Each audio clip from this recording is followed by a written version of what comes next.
Marshall, I would like to ask you about this fifth generation fighter jet program today. Where do we stand, and why is India cautious about buying, say, the F-35s or the Su-57s? So, to start with, we have been tinkering with fifth generation program for a very long time. I think since about 2014, Air Force has been making the PSQRs and requirements in consultation with DRDO. And last year, government had sanctioned the development of advanced medium combat aircraft, which is fifth generation aircraft with sixth generation technologies.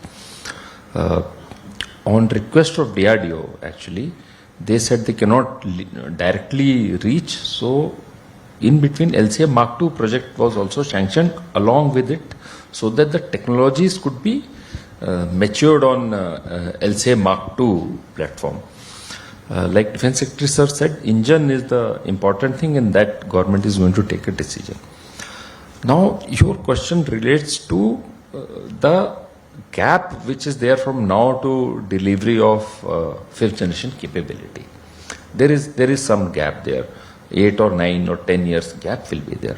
So to fill that gap, yes, we are thinking only right now how that gap can be filled. So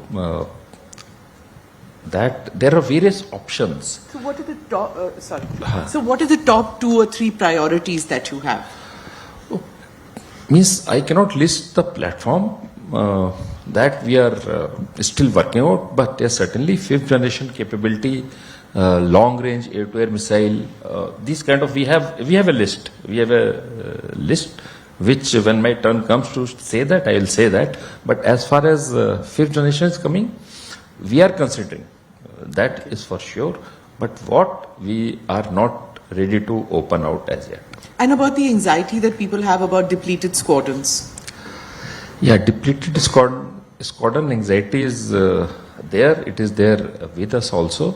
So we are trying to utilize the resources in the best possible manner. That is, we have more simulators, so we are trying to reserve the flying hours. We are trying to train more number of people, so that number of sortie generation. We have increased the sortie generation rate also. Means each aircraft will be used for 6 sorties in one day. These kind of things we are doing, so that the amount of air effort required for a medium duration war we should be able to cater. Does that impact on our combat capability at all? That is what I'm saying. We are trying to move around that, rather work around that, to ensure that the combat capability doesn't falter in any way.